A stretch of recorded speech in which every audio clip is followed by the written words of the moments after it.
बहुत समय पहले की बात है। एक समृद्ध राज्य में हरिपाल नाम का एक साधारण लेकिन अत्यंत चतुर किसान रहता था, जो अपनी छोटी सी खेती पर मेहनत करके ईमानदारी से जीवन बिताता था। वह दिखने में सामान्य था, पहनावे में सादा और बोलचाल में विनम्र, लेकिन उसके पास जीवन को समझने की गहरी बुद्धि थी। इसलिए गांव के लोग अपने झगड़े, फैसले और समस्याएं उसी से पूछते थे।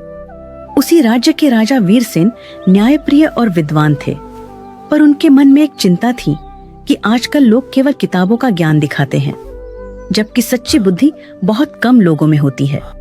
इसलिए उन्होंने यह निश्चय किया कि वह पूरे राज्य में सबसे चतुर व्यक्ति को खोजेंगे।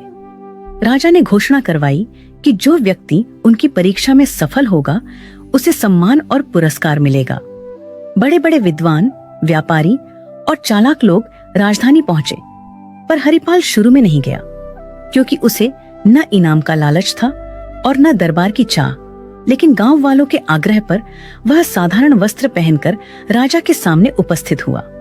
राजा ने पहली परीक्षा में एक पत्थर और लकड़ी का टुकड़ा दिखाकर पूछा कि इनमें से अधिक उपयोगी क्या है। अधिकतर लोगों ने तुरंत उत्तर दिया, पर हरिपाल ने कहा कि उपयोग वस्तु में नहीं, परिस्थिति में होता है।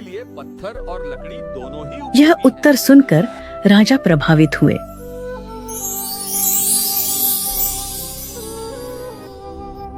दूसरी परीक्षा में राजा ने पानी का घड़ा और सोने की थैली रखकर पूछा कि प्यासा मुसाफिर क्या चुनेगा। जहां लोग धन की ओर झुके, वहीं हरिपाल ने कहा, महाराज, जीवन रहेगा तभी धन काम आएगा। और राजा और प्रसन्न हो गए। अब तीसरी और सबसे कठिन परीक्षा आई। राजा ने आदेश दिया कि सभी लोगों को एक रात महल के बगीचे में रहना होगा और सुबह तक ऐसा फल लाना होगा जो न जमीन पर गिरा हो और न ही बहुत ऊंचाई पर हो। साथ ही किसी भी पहरेदार को नाराज नहीं करना होगा। बाकी सब लोग इस परीक्षा को नामुमकिन मानकर पीछे हट गए, पर हरिपाल ने हार नहीं मारी। रात भर सोचने के बाद हरिपाल को समझ आया कि राजा ने यह नहीं कहा था कि फल केवल पेड़ से ही तोड़ा जाए, बल्कि यह कहा था कि फल न तो जमीन पर गिरा हो और न ही बहुत ऊंचाई पर हो। सुबह होते ही उसने महल के बगीचे में लगे फूलों के पौधों और झाड़ियों को ध्यान से देखा। तभी उसकी नजर एक अंगूर की बेल पर गई, जो दीवार के सहारे छड़ी हुई थी। उस पर फल यानी अंगूर जमीन से ऊपर था, लेकिन किसी ऊंचे पेड़ पर नहीं। हरिपाल ने पहरेदारों से विनम्रता से पूछा कि क्या वह उस बेल के पास जा सकता है, क्योंकि वह राजा की आज्ञा का पालन कर रहा है। उसकी शांति, नम्रता और सच्चाई देखकर पहरेदारों ने उसे रोकने के बजाय रास्ता दे दिया। हरिपाल ने बिना किसी नियम को तोड़े बेल से फल तोड़ा और दरबार में ले आया। जब राजा ने उससे पूछा कि उसने यह कैसे किया, तो हरिपाल ने हाथ जोड़कर कहा कि सच्ची बुद्धि कठिन रास्ता चुनने में नहीं, बल्कि नियमों को समझकर सही और सरल मार्ग ढूंढने में होती है। यह सुनकर राजा वीरसेन अत्यंत प्रसन्न हुए और उन्होंने घोषणा की कि हरिपाल ही सच्चा चतुर है, क्योंकि उसने ज्ञान, धैर्य और व्यवहार तीनों का संतुलन दिखाया है। राजा ने उसे सोने का पुरस्कार दिया, लेकिन हरिपाल ने उतना ही सोना लिया जितना गांव में कुआं बनवाने के लिए आवश्यक था, और बाकी लौटा दिया। यह देखकर राजा ने कहा कि जो बुद्धि दूसरों के भले के लिए काम आए, वही सबसे बड़ी बुद्धि होती है। हरिपाल सम्मान के साथ अपने गांव लौट आया और पहले की तरह सादगी से जीवन जीने लगा।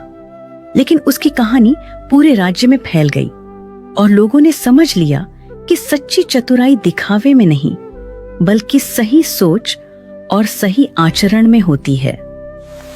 सीख: सच्ची बुद्धि वही है जो नियमों को समझे, अहंकार से दूर रहे और अपने साथ साथ दूसरों का भी भला करे।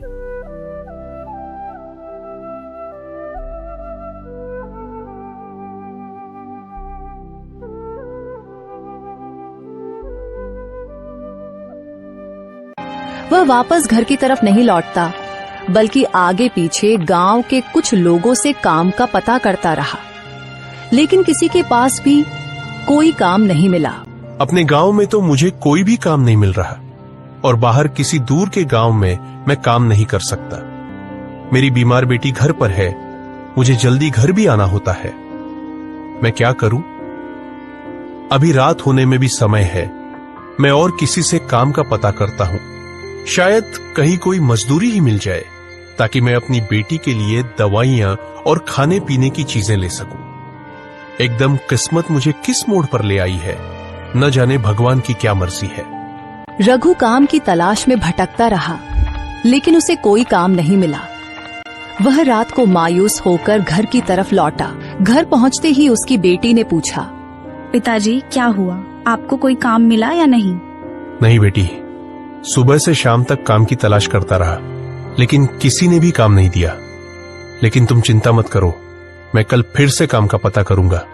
तुम बताओ, तुमने दवा खाई है या नहीं, और तबीयत अब कैसी है? नहीं पिताजी, दवा तो सुबह ही खत्म हो गई थी। मुझे आपको बताने का याद नहीं रहा। ये क्या बोल रही हो बेटी? तुम्हें पता भी है तुम्हारी तबीयत कितनी खराब है।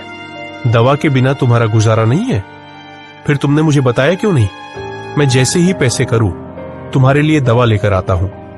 आज तुमने ये गलती कर दी है, दोबारा ऐसा मत करना। तुम बैठो, मैं तुम्हारे लिए दवा लेकर आता हूं। पिताजी रात हो चुकी है, मुझे अकेले घर डर लगेगा। अब आप रहने दीजिए। वैसे भी आपके पास तो पैसे भी नहीं है, फिर मेरी दवा कैसे लाएंगे? बेटी, तुम्हारी दवा के लिए मैं किसी से पैसे उधार ले लूंगा, लेकिन मैं तुम्हारी दवा जरूर लेकर आऊंगा। तुम थोड़ा इंतजार करो।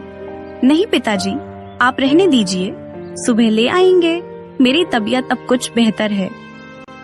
ए भगवान, अब ये गाजरें जल्दी से जल्दी उग जाए ताकि मैं इन्हें बेचकर अपने घर का खर्च चला सकूं।